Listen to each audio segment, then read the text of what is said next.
আপনাকে জানিয়ে রাখি, বাউফল উপজেলার কালাইয়া বন্দরের মার্চেন্ট পট্টি এলাকার যে আসলে বিশিষ্ট ব্যবসায়ী শিবু বণিক কিন্তু আসলে গত 33 ঘন্টা হলেও অপহরণ হওয়ার 33 ঘন্টা পার হওয়ার পরেও কিন্তু এখনো উদ্ধার করা সম্ভব হয়নি। কথা বলেছিলাম আসলে তাদের পরিবারের সঙ্গে, তারা কিন্তু আসলে এক ধরনের ভীত সন্ত্রস্ত হয়ে পড়েছেন, কারণ তাদের পরিবারের একমাত্র ব্যক্তি কিন্তু আসলে শিবু বণিক। এর বাইরে তার কিন্তু 3 মেয়ে রয়েছে এবং এক স্ত্রী। আসলে এর বাইরে তাদের পুরুষ সদস্য তার পরিবারে না থাকা কিন্তু আসলে তারা সব থেকে ভীত সন্ত্রস্ত হয়ে পড়েছেন। এর বাইরে কিন্তু কথা বলেছিলাম কালাইয়া বন্দরের যে ব্যবসায়ীদের সঙ্গে, তারা যেমনটি জানিয়েছেন আসলে কালাইয়া বন্দরের জন্ম লগ্ন থেকে আসলে এই ধরনের বিভিন্ন সময় চুরি ডাকাতির ঘটনা ঘটলেও কিন্তু আসলে এই অপহরণের ঘটনা কিন্তু এই প্রথম। ফলে কিন্তু তাদের মধ্যে এক ধরনের আতঙ্ক বিরাজ করেছে।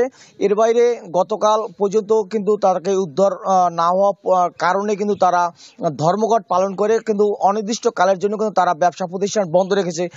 ফলে কিন্তু ওই এলাকার যে আসলে বাউফল, আপনাকে আরেকটু জানিয়ে রাখি যে আসলে বাউফল বন্দর হচ্ছে গিয়া পাইকারি বাজার, যেখান থেকে বিভিন্ন চর অঞ্চলের যেসব এলাকা রয়েছে সেখানে কিন্তু পাইকারি মালামাল সেখান থেকে কিনেন ক্রেতারা। আসলে সেইগুলি বন্ধ থাকায় কিন্তু আসলে সেই ক্রেতারা কিন্তু আসলে এক ধরনের বিপাকে পড়েছেন। ফলে জেলার বিভিন্ন জায়গা থেকে তাদের কিন্তু মালামাল ক্রয় করতে হচ্ছে। এর বাইরে কথা বলেছি পুলিশ প্রশাসনের সঙ্গে, তারা যেমনটি জানিয়েছেন বিভিন্ন সময় তারা বিভিন্ন পয়েন্টের সিসিটিভির ফুটেজ সংগ্রহ পাশাপাশি কিন্তু তারা তাকে উদ্ধার অভিযানে জোর তৎপরতা চালাচ্ছেন এবং জেলা পুলিশের বিভিন্ন ফোর্স কিন্তু আসলে সেখানে কাজ করছেন। তারা আশা করছেন খুব শীঘ্রই শিবু বণিককে উদ্ধার করা সম্ভব হবে বলে জানিয়েছেন। সারিকা, এই ছিল সর্বশেষ। রানা, ধন্যবাদ আপনাকে।